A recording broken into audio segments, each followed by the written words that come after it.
No se requiere turno.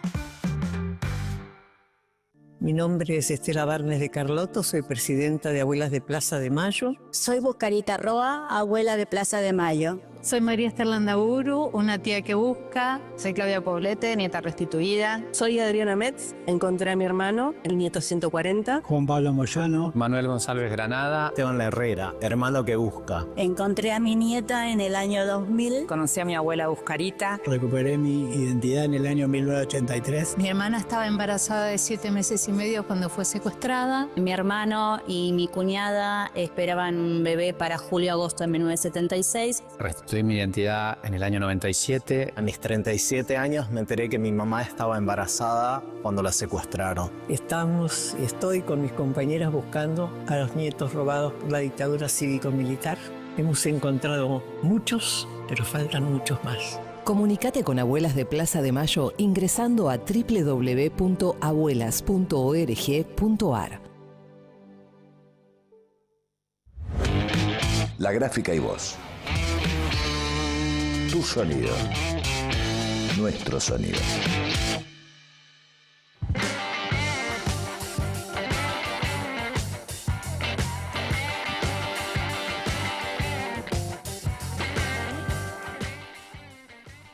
Bueno, muy buenas tardes. Estamos en Laudatistas, el programa de la Alameda por Radiográfica, junto a mis compañeros Facundo Lugo y Ximena Ratoni. ¿Cómo están? Buenas tardes, ¿cómo están? Muy buenas tardes, Facu, Gustavo y a toda la audiencia. Hay una fábula muy conocida, muy nombrada en series, en libros, a lo largo del tiempo, que en realidad tiene sus orígenes a principios del siglo XX, en Rusia, que es la fábula de la rana y el escorpión, y que conviene recordarla porque nos va a ser muy útil para graficar la coyuntura actual. Resulta que un escorpión que no sabía nadar se encontraba a orillas de un río y, desesperado por llegar al otro lado, vio una rana y le pidió ayuda para cruzar. «Súbeme a tu espalda y llévame al otro lado», le dijo el escorpión. La rana, desconfiada, le respondió: «Estás loco, si te subo me picarás con tu aguijón y me matarás». El escorpión entonces argumentó: «¿Qué sentido tendría eso? Si te pico, tú te hundirías y yo, que no sé nadar, también me ahogaría contigo. No tiene ninguna lógica». La rana, que pensó que este razonamiento era sensato, se dejó convencer y permitió que el escorpión subiera a su lomo. A mitad de camino, la rana sintió un dolor agudo. El escorpión la había picado. Mientras el veneno comenzaba a surtir efecto y ambos se hundían, la rana, agonizante, le preguntó: «¿Por qué lo hiciste? Ahora moriremos los dos». «No pude evitarlo», respondió el escorpión. «Es mi naturaleza». Esta fábula nos enseña que la naturaleza de algunas personas puede llevarla a cometer malas acciones, incluso si éstas van en contra de sus propios intereses. Ahora, luego de los cambios de gabinete, luego de las elecciones del 26 de octubre, nos estamos adentrando en la fábula de la rana y el escorpión. Primero vamos a hablar de qué tipo de gobierno emerge luego del 26 de octubre. Un gobierno tutelado por Estados Unidos de América, por el Departamento del Tesoro. ¿Y tutelado para qué? Tutelado para presionar a las provincias que tienen la soberanía de los recursos estratégicos de nuestra nación. Por la reforma con la Constitución del 94, todos los recursos estratégicos pertenecen soberanamente a cada una de las provincias. Entonces, Estados Unidos, que no oculta su interés de apropiarse de esos recursos, de sacar a China del medio, del litio, del petróleo, de las tierras raras, de las represas hidroeléctricas, de la base en la Antártida, etc., necesita una herramienta para poder someter a las provincias a que cedan, concretamente a que desarmen las inversiones y los acuerdos con China y favorezcan a las multinacionales que auspicia BlackRock y JP Morgan, que son las mismas que están armando el cuento de la reconstrucción de Ucrania bajo las mismas características, o sea, orientar la recolonización de ese país con la apropiación directa de los recursos estratégicos. Por eso no extraña que en el cambio de gabinete tan anunciado por el gobierno de Milei sea un cambio de características endogámicas, o sea, un cambio que no responde a ninguna apertura de juego, a ninguna coalición, ni con las provincias, ni siquiera con el propio Macri, quien fue desairado con las milanesas que se comieron muy rápidamente el otro día en la Quinta de Olivos, y encima le chorearon 7 diputados mientras estaba en la reunión, y además de eso, uno de los interlocutores principales que tenía en el gobierno, Mauricio Macri, que era Guillermo Franco, fue eyectado a la misma hora en que estaba reunido con Macri, con Milei. Las provincias tuvieron una foto recortada, porque ahí se excluyó a las provincias que responden al peronismo. No todas las provincias que responden al peronismo fueron excluidas, pero sí aquellas que tienen una posición más intransigente con respecto al gobierno de Milei y su modelo, como La Rioja, como Formosa, como Tierra del Fuego, y obviamente la provincia de Buenos Aires. Y en esa reunión con los gobernadores, básicamente se trató de avanzar en un consenso para aprobar el presupuesto 2026 y obviamente también avanzar en algo que hace rato que quieren imponer, que es la reforma laboral. La reforma laboral no para modernizar las relaciones laborales, sino para aumentar los niveles de explotación sobre el movimiento obrero. Ahora bien, las provincias están interesadas en asegurarse su estabilidad financiera a través de obras, de recursos para obras, de asegurar su porcentaje de coparticipación. Bueno, esto no va a ocurrir a cuentagota. Lo que va a haber es una situación de vasallaje de las provincias, de reducción a la servidumbre, en la cual el gobierno tutelado de Milei le va a plantear a cada provincia, sobre todo las que tienen recursos estratégicos: yo te doy tu parte de coparticipación o te hago un giro para que pagues los salarios y no te tire la gente por la ventana, pero vos tenés que garantizarme que tal inversión en tal lugar vas a favorecer a tal multinacional ligada a JP Morgan o ligada a BlackRock y no a los chinos. Conviene recordar en qué escenario se conforma este gobierno tutelado. En un escenario donde en Jujuy, Salta y Catamarca, el 41,5% de las exportaciones de litio argentinas tuvieron como destino China. Y hay dos grandes empresas chinas, Ganfeng Lithium, en Jujuy y Salta, Zijin Mining en Catamarca, que tienen una participación predominante en el litio. Hay también un predominio de los chinos en las represas hidroeléctricas en la provincia de Santa Cruz.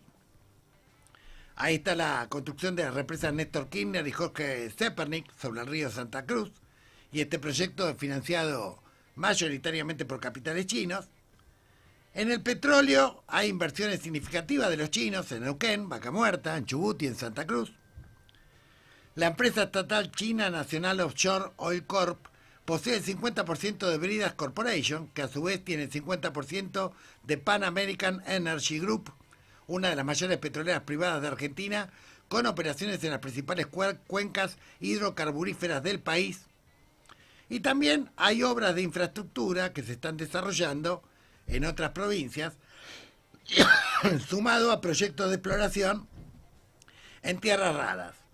Por lo tanto, hay un desparramo de inversiones chinas en el noroeste, fundamentalmente vinculado al litio, en la Patagonia, vinculado a represas y petróleo, en Cuyo, vinculado a la minería, cobre y oro, y es ahí donde apunta la Melas, es ahí a donde apunta el gobierno tutelado de Scott Bessent, digamos, que domina al gobierno de Milei, y obviamente un jefe de gabinete como Francos, que tenía sus reparos respecto al desplazamiento de los chinos, y que además tenía un viejo enfrentamiento con Mauricio Claver Carone, un funcionario de primer nivel que tuvo hasta hace poco Donald Trump como representante de los intereses de Estados Unidos en América Latina. Obviamente no tenía mucho de incondicional o de obsecuente, que es lo que necesitan en este momento. Necesitan alguien absolutamente incondicional digamos, a este gobierno tutelado, a esta colonia de alguna manera, y bueno, y Santilli es el hombre más indicado para poder cumplir esa función. Además, se esperaba que hubiera alguna alianza con el PRO para ampliar los niveles de coalición. Bueno, esto no se refleja claramente en el gabinete, por más que Santilli provenga del PRO, viene a título personal. Y prácticamente está en la misma situación que los 7 diputados que le chorearon a Mauricio Macri, o mejor dicho, que se fueron con Milei, mientras Macri estaba comiendo y atragantándose las milanesas con Milei. Y por eso se fue profundamente disgustado, porque además Macri, como de costumbre, como su tradición calabresa lo indica, pedía que se conformara un Ministerio de Transporte bajo la conducción de Guillermo Dietrich, y pedía nada más y nada menos que la hidrovía. Tomada acá, le dijo Milei, obviamente, y nada, se fue con la milanesa atragantada y encima con las malas noticias de que perdía más diputados y con, además, las noticias de que uno de los principales nexos que tenía, que era Guillermo Francos, había sido destituido en el mismo momento en que estaba cenando. La venganza será terrible, diría Dolina, y yo creo que la Drangheta tiene para vengarse mucho. Por lo pronto tiene un poder importante en la Corte Suprema, maneja una mayoría. Por lo pronto tiene también una incidencia en la procuración del Ministerio Público Fiscal, maneja también los resortes ahí. La influencia que tiene a nivel judicial junto con el clan Manieto es preponderante, y desde ahí no se descarta que puedan hacer algunas trapisondas en las que Milei, digamos, tenga algún que otro dolor de cabeza. Pero claramente el rumbo de tutelaje y reducción a la servidumbre de las provincias, sin favorecer el crecimiento de las pymes, sin favorecer el mejoramiento de la situación económica de la población, con un solo objeto extractivista, con un solo objeto de romper contratos y convenios con los chinos, va a traer mucho problema, mucho malestar, y más temprano que tarde las provincias van a volver a estar nuevamente en una tensión abierta con el gobierno de Milei. Por lo tanto, el propio modelo de tutelaje podría ser una especie de escorpión, porque su propia dinámica extractivista termina de alguna manera aguijoneando a las ranas que lo van a ayudar. Pero también el propio Milei configura esencialmente su propio escorpión, porque redobla nuevamente la interna que había estallado cuando se conformaron las listas en la provincia de Buenos Aires entre el ala de las Fuerzas del Cielo, dirigida por Santiago Caputo, y el ala de Karina y Menem, que son los que claramente han salido empoderados, digamos, con estos recientes cambios de gabinete. De cualquier manera, Santiago Caputo, ni lerdo ni perezoso, es el único que tiene algún nivel de prospectiva, o sea, de lectura un poquito más allá de la semana que viene, y obviamente prefiere seguir estando alrededor de los negocios, pero sin firma. No vaya a ser que después, obviamente, las consecuencias penales sean alevosas. Ahora bien, la pregunta que nos hacemos es si en esta dinámica, cuando discutan ahora en sesiones extraordinarias la reforma laboral, previsional, el presupuesto, las provincias van a poner 1000 trabas, van a plantear miles de detalles, porque en realidad va a haber un toma y daca en relación al tema recursos. Si no reparte recursos y de manera más o menos estable a las provincias, no es que va a ser tan sencillo de alguna manera el escenario legislativo que tiene el gobierno. ¿Soportarán las provincias esta situación de vasallaje, reducción a la servidumbre, ruptura de contratos, conflictos con China, conflictos con sus propios negocios estratégicos? ¿Qué va a pasar con el agro, concretamente? Que bueno, hoy obviamente festeja la victoria de Milei, pero el día de mañana hay que ver los ojeros, porque el principal mercado donde poder colocar sus productos es China. Lo mismo pasa con la ganadería bovina. Y lo mismo pasa con otro tipo de productos agropecuarios. Por ahora las retenciones continúan, no hay señales de que vayamos a un esquema de retenciones cero, por lo tanto, no es difícil prever que pronto van a volver a manifestarse las contradicciones entre los sectores del agro y el gobierno. El tema de Clarín no está resuelto. Clarín pretende apropiarse de la Telefónica y además pretende seguir hegemonizando en la Corte y en la Procuración con la dupla con Macri. Las dos cuestiones se las quieren arrancar. Obviamente Clarín se va a defender a su manera. Y la manera de Clarín no es muy diferente de la manera calabresa en que Macri también se va a defender. ¿Se va a defender de qué? Del pacto que Milei quiere hacer con unos 20 senadores, como diría Karina Jelinek, lo dejo a tu criterio, quiénes son esos 20 o 20 y pico de senadores que están negociando la incorporación de 2 miembros en la Corte, uno de la Corporación Judicial, uno de la oposición, lo dejo a tu criterio, cuál es la oposición, y ponerlo al señor viceministro de Justicia actual, Amerio, como jefe de los fiscales cuando pasamos al sistema acusatorio. O sea que tendría un rol clave, estratégico, en el manejo judicial. Esta incorporación de estos 2 miembros de la Corte permitiría a Lorenzetti ser presidente de la Corte. Y eso quizá podría facilitar que algunas causas preocupantes infinitamente se posterguen. Ya ha pasado en la época del Turco Menem, causas que se postergan infinitamente y nunca se resuelven. Hay algunos que nos dicen primero la patria, después el movimiento, después los hombres, pero parece que están actuando más en primero ver cómo resuelven sus entuertos, o entuertos en los cuales de alguna manera no tendrían que arrastrar a todo el movimiento, tendrían que tratar de escoger la estrategia de que haya un gobierno peronista lo más pronto posible, y para eso obviamente no podemos afectar al único proyecto presidencial que tenemos, que es Axel Kicillof, claramente, el que representa la provincia más importante, el que retuvo los votos de septiembre a octubre, concretamente, a pesar del voto pánico que se instala con las amenazas de Trump de que todo iba a estallar por los aires si no votaban a Milei. Va a haber contradicciones con el movimiento obrero, porque obviamente si intentan tocar el convenio por rama, el movimiento obrero va a tener que reaccionar, no solamente su ala combativa. Va a haber contradicciones con las pymes, cuyo esquema no les cierra y obviamente van a seguir cerrando y despidiendo. El esquema cambiario actual por ahora está sostenido con el pool motor del Tesoro norteamericano. Hay que ver hasta cuándo y hay que ver si el gobierno logra doblegar a las provincias para apropiarse de los recursos. Hay que prestar mucha atención a lo que va a ocurrir en Tierra del Fuego, donde ahí el Comando Sur tiene el interés de conformar una base propia para el control del paso bioceánico, para la salida a la Antártida, donde está la mayoría de los recursos acuíferos de la humanidad.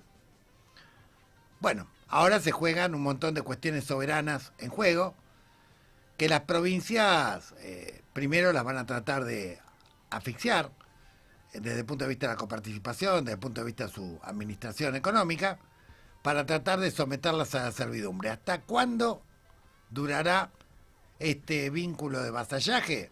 Vamos a ver. Por lo pronto no hay un gobierno de coalición, por lo pronto no hay un acuerdo de coalición, por lo pronto lo que hay es un gobierno de tutelaje estadounidense para tratar de alinear y apropiarse de los recursos estratégicos de nuestro país, y esto va a traer contradicciones primarias y secundarias, como ya expliqué, con la PYME, con la CGT, con el agro, con las provincias, y tampoco hay que subestimar lo que el clan Mañeto Macri puedan hacer al respecto. Así que la película de la fábula de la rana y el escorpión recién comenzó, y es de alguna manera dable esperar que en algún momento, ¿sí?, la rana se empieza a hundir y el escorpión termina reconociendo que su propia naturaleza es ir contra la lógica incluso de sus propios intereses. Estamos en Laudatistas, episodio 23.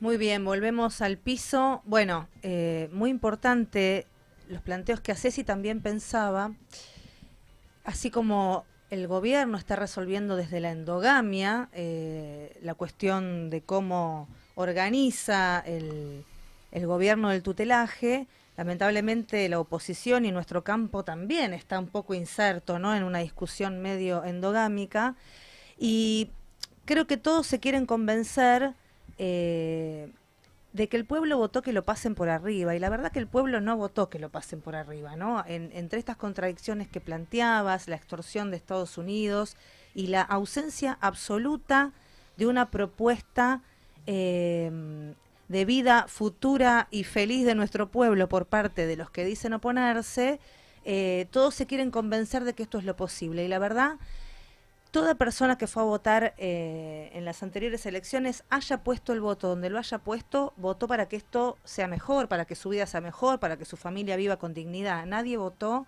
que esto se vaya a los caños o que a este país le pongan una bandera de otro país. Entonces, es importante poder analizar estas cuestiones y poder darnos la oportunidad desde el campo popular de discutir esto.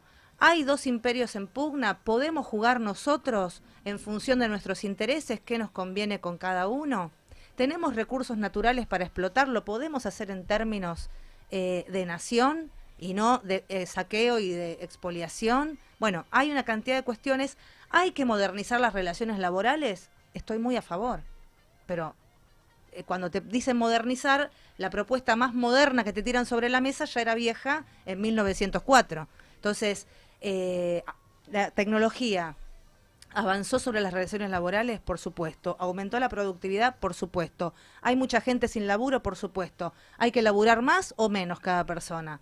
¿Qué sería modernizar? Bueno, hay una cantidad de debates que desde el campo popular tenemos que dar, que venimos dando las organizaciones desde abajo, y que también es hora de que nuestros dirigentes dejen la discusión familiar y se pongan a pensar en la patria. Sí, efectivamente, bueno, y retomando, recuerdo un poco la editorial del lunes pasado que tiene que ver con esto, y poner el eje también en qué proyecto alternativo presentamos o presenta la oposición, y que tiene que ver con este mea culpa, con esta responsabilidad que se hace al electorado por haber votado como votó. Bueno, ahí la gran pregunta, que un poco la iniciamos el lunes pasado en ese primer análisis que hacíamos de los resultados, y que un poco tiene continuidad en el día de hoy, porque es muy evidente que el gobierno va a avanzar en tanto y en cuanto del otro lado no haya una posición sólida y que a la población, al pueblo, le presente una alternativa de cómo vivir mejor. Sí, claramente me parece muy sensato que Axel no se enganche en ninguna discusión interna y que tenga claridad respecto a que en este momento estamos en un momento muy crítico para la patria, muy crítico para los intereses de sus recursos estratégicos más importantes, que llame y vuelva a insistir con la necesidad de diálogo, con la necesidad de que se respete la justa coparticipación y los recursos a todas las provincias. Me parece que este es un momento en el cual tenemos que estar muy atentos, porque todas las contradicciones que quedaron incubadas y transitoriamente suspendidas de cara a la elección del 26, por el voto pánico de que hubiera un lunes negro y estallara todo por los aires, de a poco se van a ir desplegando, y más temprano que tarde, en muy pocos meses, ya vamos a ver concretamente las consecuencias de que esas contradicciones están al rojo vivo. De hecho, no ha pasado una semana y ya Mauricio Macri anunció que va a tener un candidato a presidente del PRO para el 2027. No pasó una semana. Supuestamente ese era el primer acuerdo. Y además la cena fue claramente una gastada por parte de Milei, en la cual, digamos, lo cita en el momento que se anuncian que 7 diputados se pasan del PRO a la Libertad Avanza, y que su interlocutor Franco lo era destituido, y que además Santilli era el jefe de gabinete, que era el ministro del Interior, que no es precisamente la persona que más estima Mauricio Macri, al punto tal de que lo espiaba incluso bajo su gobierno, con lo cual mucha confianza claramente no le tiene. Pero bueno, Macri no es Macri solamente. Macri es muchas cosas. Macri es correo, Macri es logística, Macri es Calabria. Macri es hidrovía, Macri es espacios aerocomerciales, y Manieto no es Manieto, no hace falta que lo explique. Por lo tanto, no es que está en una pelea con jugadores de la primera B metropolitana. Está en una pelea compleja y donde además hay un manejo mafioso de la Corte, de la Procuración, lo quieren reemplazar por otro tipo de manejo que no digo que sea transparente y que garantice de alguna manera mejor justicia para los argentinos. Pero bueno, en medio de todas estas disputas, claramente el camino de la extorsión, el camino del tutelaje, el camino del vasallaje, va a tener reacción, claramente, y va a tener múltiples reacciones por todos los poros, no solamente desde el punto de vista sindical, porque obviamente puede haber un sector de la CGT que frente a tal o cual modificación no reaccione, pero frente a la eliminación de los convenios colectivos y la instalación de convenios por empresa, frente a la autorización de sindicatos por empresa, frente a la ruptura del modelo sindical, es inevitable, obviamente, que haya una reacción por parte del movimiento obrero, no solamente su ala más combativa, y obviamente las provincias tampoco van a votar a la ligera reformas si no tienen garantías de su supervivencia, o sea, de que les van a asegurar concretamente algún mecanismo de coparticipación que por el momento no lo han tenido, y por lo tanto, así como Macri en menos de una semana mostró las uñas, yo creo que muy temprano, en las próximas semanas, todos los demás actores que venían en colisión con Milei van a mostrar las uñas, porque en definitiva la reestructuración del gabinete no obedece a lo que le pedía el Círculo Rojo, que era ampliar la coalición, sino que obedece a lo que le pide el Departamento de Estado, concretamente, que es tenés que reducir la servidumbre a las provincias para que me entreguen los recursos estratégicos. Esto es básicamente lo que plantea la Mela, esto es lo que plantea Scott Bessent, esto es lo que plantea Barry, que vino también, una especie de operador informal que también está actuando. Y un detalle, en estos días, creo que esta semana, va a haber una cumbre de Aznar, de Frey, de Macri, de presidentes que fueron de centro derecha, en la cual no está invitado ningún integrante de La Libertad Avanza. Estaba invitado Franco, pero Franco obviamente ya no está en el gobierno, donde intentan de alguna manera armar una especie de polo de centro derecha moderado contra la ultraderecha de Milei. Parece una ironía, pero es esto lo que, así es como se anuncian. Por lo tanto, así como saltó esta contradicción, en menos de una semana creemos que las próximas semanas van a volver a poner en el tablero todas las picaduras que tiene la rana cuando se empieza a hundir, porque es la naturaleza del escorpión. Muy bien, somos Laudatistas, el programa semanal de la Alameda. Toda la información de nuestra organización la encuentran, como siempre les decimos, en www.somosalameda.org.ar y en todas nuestras redes sociales. Vamos a la tanda y volvemos.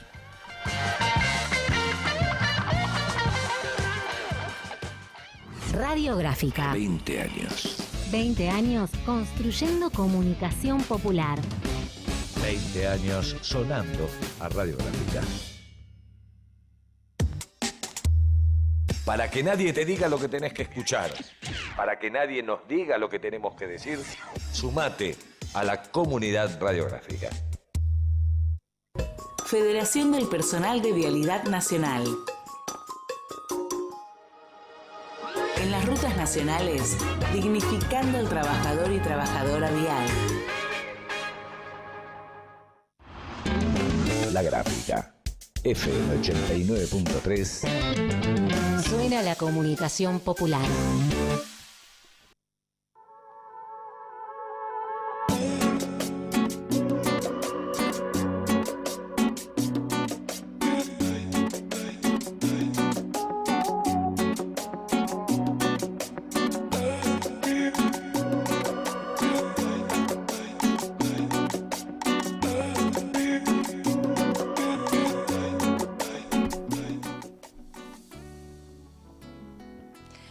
muy bien, continuamos en Laudatistas. Este es nuestro episodio 23. No podemos creer que pasó 23 programas, 23 semanas de lucha y resistencia.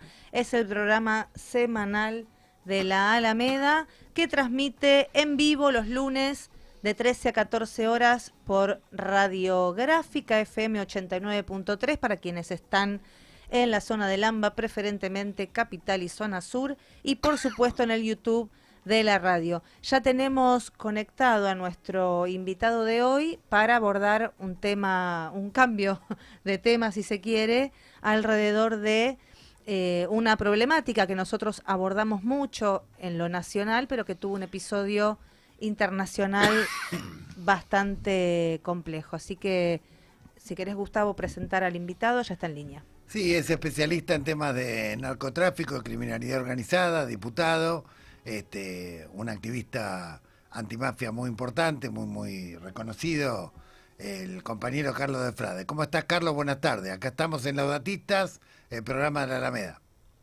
¿Cómo le va? Un gustazo saludarlos. ¿Cómo andan ustedes? Hola, Carlos. Bien. Un gustazo. Carlos, nos acordamos de llamarte y entrevistarte cuando, a raíz del mega operativo que hubo en Brasil, en Río de Janeiro, contra el Comando Vermelho, aparecieron una serie de armas del ejército argentino de Rosario, que supongo que vos sabrás el origen, concretamente, y las conexiones que hay entre el Comando Vermelho y grupos mafiosos en la Argentina.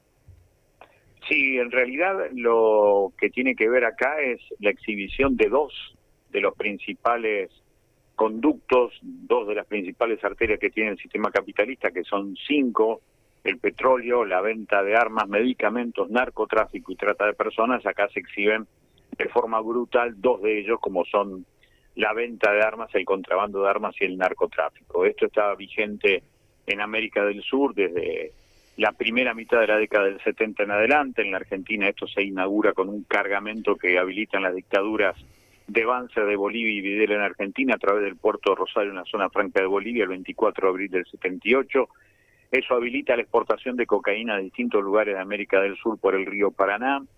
La aparición en distintas provincias argentinas de bandas narcopoliciales barriales, como también en otros lugares de América Latina. En el caso del Comando Vermelho, junto al primer Comando Capital, toman un gran poder a partir de los años 90 y se empiezan a familiarizar con el tráfico de armas. Lo que fue muy importante es que lo que sale de información de Brasil es que la gran cantidad de armas que tiene hoy el Comando Vermelho o el primer Comando Capital vienen por sobre todas las cosas de Estados Unidos y otras de delegaciones de la fábrica militar, de las fabricaciones militares argentinas, especialmente de Fray Luis Beltrán, de aquel robo de 400 fusiles que se hicieron entre el 2010 y el 2011 y más de 2.500 piezas que servían para armar otros 400 fusiles. Pero lo que queda claro con esto de que los fusiles vienen desarmados de Estados Unidos es lo que en su momento hizo un juez de allí de Buenos Aires, Pablo Yadarola, que confirmaba que desde el puerto de Rosario y los puertos de la zona norte de la provincia de Buenos Aires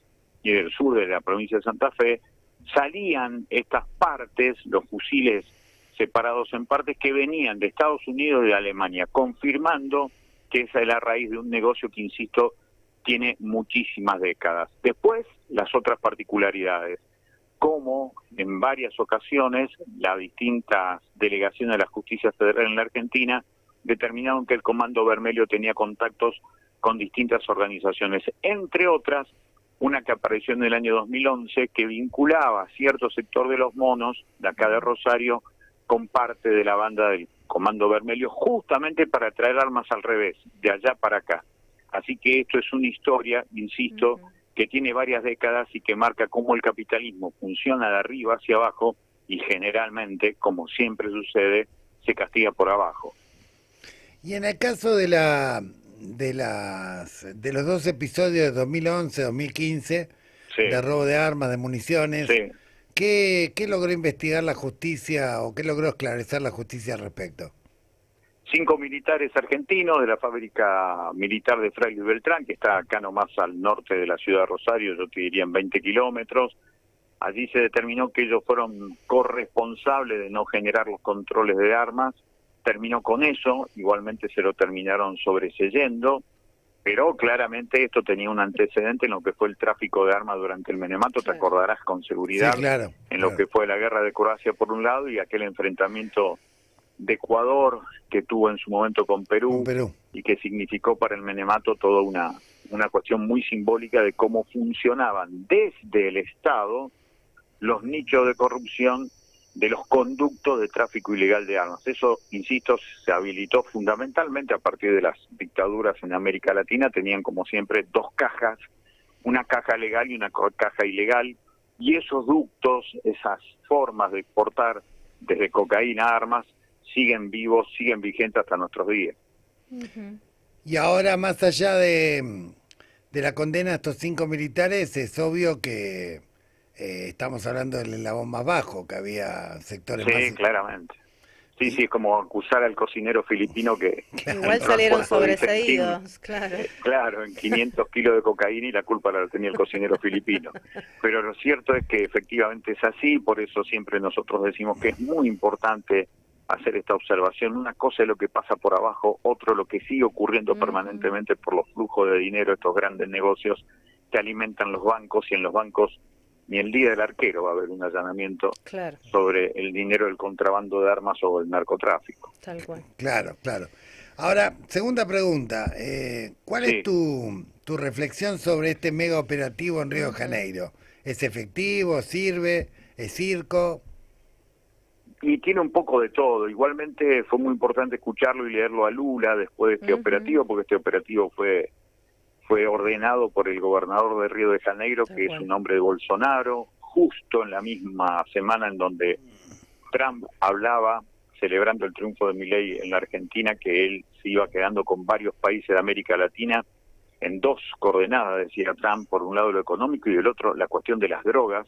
Eso fue prácticamente la continuidad del mismo guión del día lunes, eso que había dicho Trump sobre Argentina, y que evidentemente hablaba de América Latina. En la misma semana, el portaaviones más grande de la Armada norteamericana, que de hecho con uno ve las fotografías realmente impactante, está frente a Venezuela con la idea de garantizar la libertad en Venezuela, cuando da la sensación que lo que quieren garantizar y quedarse es con el petróleo de Venezuela. Pero más allá de eso, lo que queda claro es que el pretexto del narcotráfico para Trump es fundamental para hacer esto que le dio en bandeja al pueblo argentino, que es quedarse con varios países de América del Sur. Eso es lo que realmente se lleva adelante, por eso me pareció que la medida encaja directamente en ese plan que se llama Doctrina de Seguridad Continental, que fue elaborado por la ciencia militar estadounidense en los años 90, superadora de la Doctrina de Seguridad Nacional, que en aquel momento hacía blanco sobre el delincuente subversivo político, y a partir de eso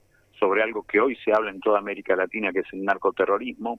Así que tiene mucho que ver con eso, y también con una cuestión de buscar votos para las elecciones del año que viene, en donde Lula dijo que efectivamente había que luchar contra esto, que esos morros estaban manejados por organizaciones del Comando Vermelho, pero que ahora está en otra idea, que es tratar de ver cuáles de tantos fusilamientos tuvieron que ver con un enfrentamiento, simplemente fueron fusilamientos. Así que hay que poner en duda la efectividad de la medida. Sí había motivos, pero posiblemente había que hacerlo con la ley en la mano y no dejando de lado la ley. Sí, claramente, Carlos, ¿cómo estás? Buen día, Jimena.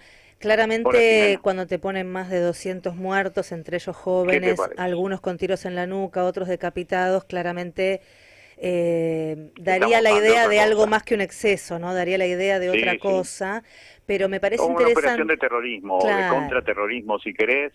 Lo cierto es que siempre el narcotráfico es la excusa para generar control social. Nunca la lucha contra el narcotráfico, siempre que va por abajo, por otro lado, tiene que ver con el narcotráfico. Tiene que ver con el control social, con meterle miedo a la población. Es eso lo que va a querer hacer ahora también el gobierno argentino, porque, insisto, lo que se implementa es la doctrina de seguridad continental, los ejércitos adentro, descuidar las fronteras, porque las fronteras van a ser cuidadas por los verdaderos dueños de todo esto, que son los intereses estadounidenses. Así que se va a volver a agitar, acuérdense, en próximas horas, cuidado con lo de Río de Janeiro, puede producirse en la Argentina, es necesario meter al ejército fronteras adentro. Claro. Y ahora que entramos en este terreno y hablando ya de las contradicciones dentro del propio bloque dominante en torno al tema del narcotráfico, sí. ¿A vos te parece? Macri se reunió con Milei y iba con dos objetivos: que se creara un ministerio de transporte para poner a Dietrich y además que lo favorecieran con la licitación de la hidrovía. Sí, claro. Esto supongo que tiene que ver con su historia de Calabria, Drangheta y logística. Sí, acá lo que más se dice es que la mayoría de los cargamentos de la hidrovía, que los paraguayos llaman la hidrovía de la cocaína, tienen que ver con una asociación entre el Primer Comando Capital, que es la organización narco de Porto Alegre, junto con la Drangheta, que es la mafia calabresa. Así que eso sí tiene que ver, pero bueno, habrá que ver después cuál es la empresa adjudicada, porque Milei representaba directamente intereses estadounidenses sin la Jean Denul, que es la empresa belga que lleva adelante también estos proyectos a través de la Bolsa de Comercio, que representa a Macri. Así que habrá que ver cómo lo resuelven. Yo creo que eso, como lamentablemente sucede estos grandes temas en Argentina, se va a resolver en una mesa chica en donde nos vamos a enterar de las consecuencias, no de cómo se elija esto, que es nada más y nada menos que pensar la planificación por donde sale el 80% de las exportaciones argentinas. Es casi, te diría, la arteria fundamental de la vida argentina. Y está manejado por muy pocos y los muy pocos son de afuera. Sí, y además una arteria que todos los que intentaron investigar y detectaron que el flujo de contrabando de granos hacia Paraguay y a su vez la droga que viene para acá, terminaron todos eyectados de sus respectivos cargos, tanto en el gobierno del Frente de Todos como en el gobierno incluso hasta de Macri, ¿no? Pero no, incluso en el gobierno de Fernández, Fernández antes de irse el 30 de noviembre del 2024 hace un decreto para darle la planificación de la vía troncal del Paraná al Comando Sur del Ejército Norteamericano, cosa que por supuesto a Milei le vino bárbaro. Esa es una de las tantas tradiciones que explica por qué está Milei. Claro. Otra pregunta, ¿cómo entra en el juego del narcotráfico personajes abruptamente, súbitamente enriquecidos que ahora dominan parte del espacio aéreo comercial privado, como Escaturice, que provienen de los servicios de inteligencia y que hoy representan la empresa, digamos, que se ha quedado con lo que antes era Fray Bondi, ¿no? Sí, lo que siempre se habló de Fray Bondi como una empresa vinculada a empresas relacionadas con el tráfico aéreo de cocaína y de armas también. Esto viene también desde hace muchos años en todo lo que es América del Sur. Esto tiene que ver también con los famosos sistemas de controles que hay en los aeropuertos, un tema que debería discutir la política grande en la Argentina.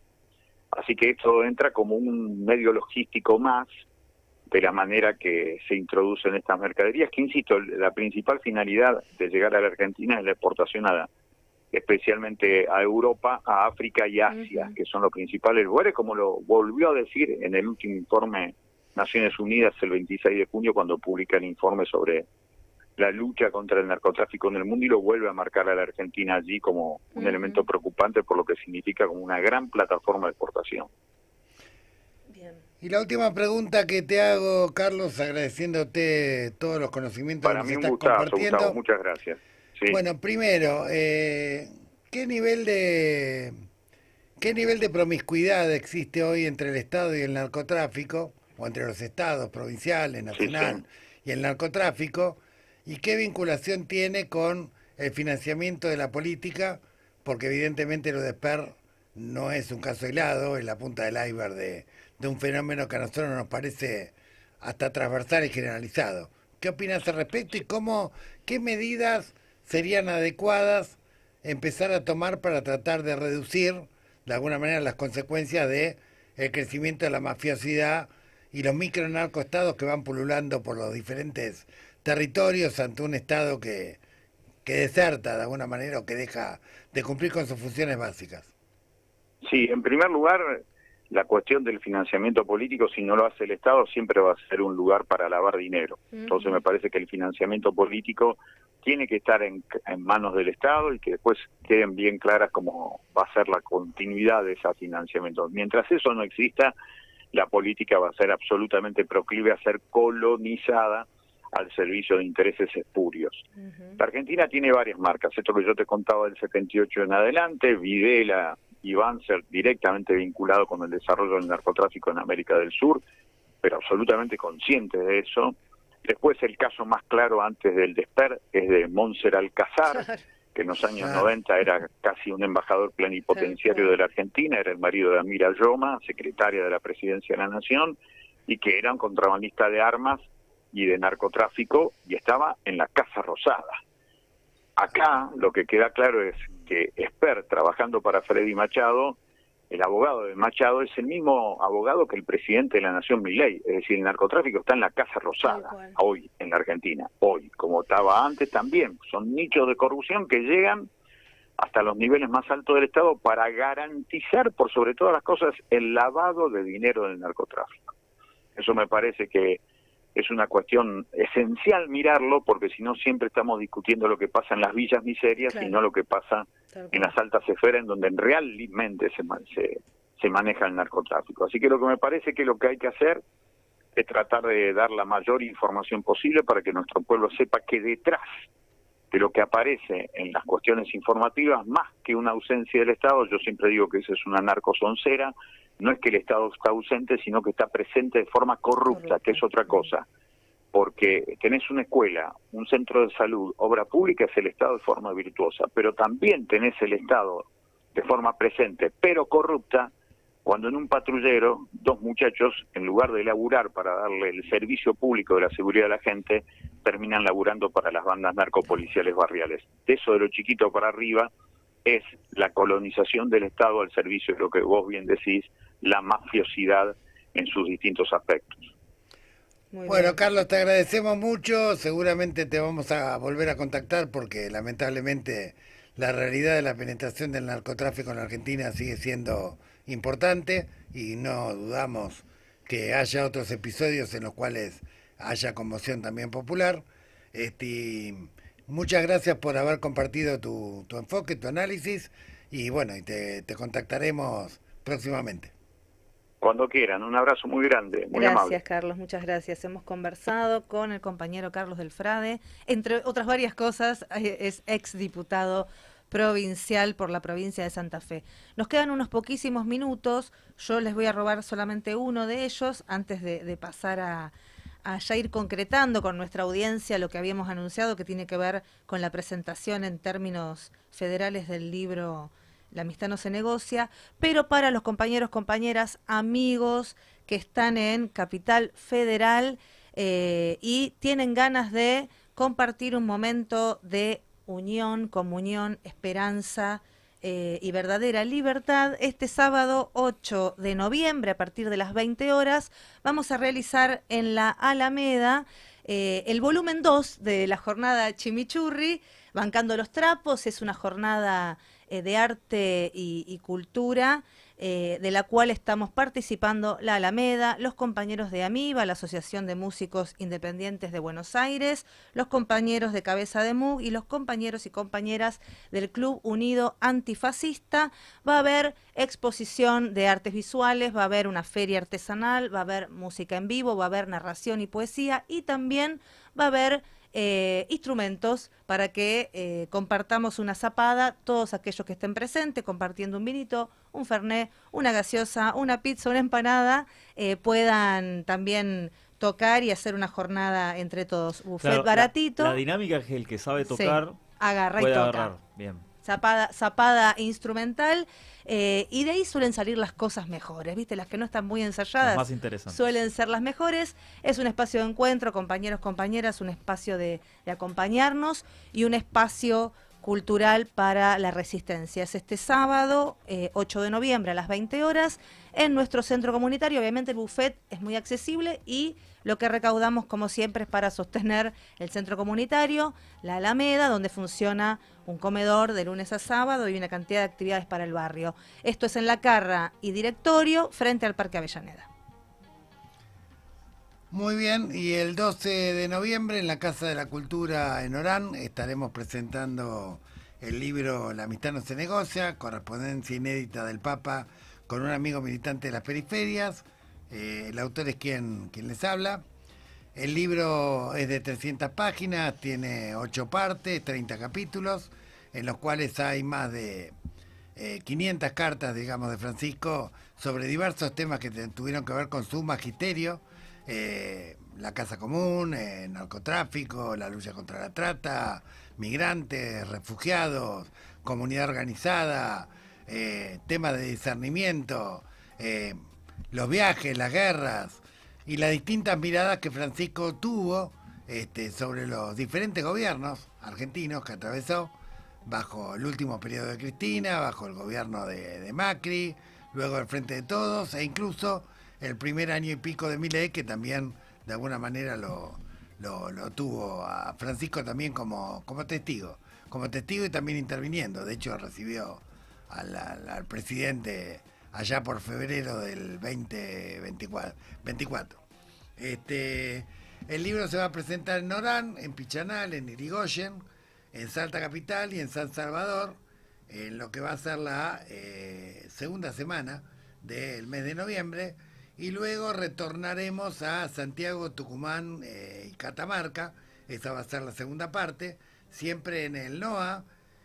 A partir del próximo programa vamos a anunciar los lugares donde se puede retirar el libro, se puede comprar el libro físico, además de las plataformas en las cuales va a estar disponible. Que ya está disponible el libro en formato ebook. En formato ebook ya está disponible en Amazon, en Google, bueno, casi en todas las tiendas.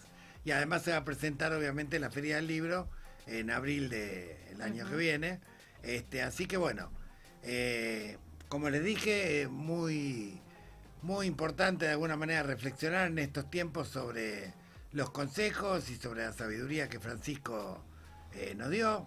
Tuvimos la suerte de estar 17 años de nuestra historia acompañados por Bergoglio y luego por Francisco en muchas circunstancias difíciles y también poder ser testigos, escuchar, aprender de muchas de sus opiniones y definiciones, y también ver el costado íntimo de Francisco, que era muy coherente con su costado público, y su predicar con el ejemplo y con su integridad, digamos, humana y social. También hay una parte que se refiere a un Francisco más cotidiano, más íntimo, que habla de fútbol, habla de familia, de salud, de temas muy cotidianos. Y la amistad no se negocia tiene que ver con un principio que él mismo definía siempre respecto a que bueno, que no todo se compra, no todo se vende, y que la amistad de alguna manera forma parte de lo más esencial o de lo más importante en la vida que transitamos por este mundo, y obviamente no es algo que esté en venta o en alquiler. Y Francisco, a pesar de haber sido cardenal y después papa y después haber estado bajo presiones gigantescas, nunca se olvidó de sus amigos, siempre cultivó esa amistad hasta los últimos días antes de irse a la casa del Señor, y eso es algo que queremos compartir, que queremos celebrar, obviamente que todo aquello que sirva para un aprendizaje colectivo. Muy bien, esto, compañeros, estamos en condiciones de dejar el espacio del día de hoy. Hemos hecho Laudatistas, episodio 23, Facu.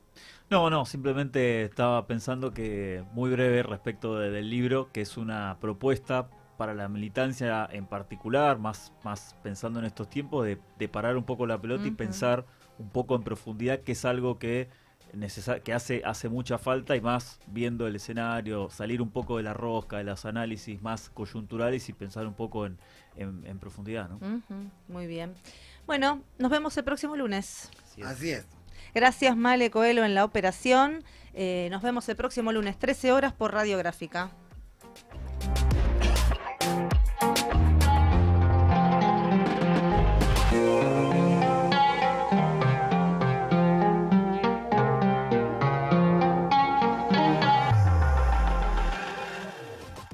Radiográfica. 20 años. 20 años en movimiento. 20 años sonando.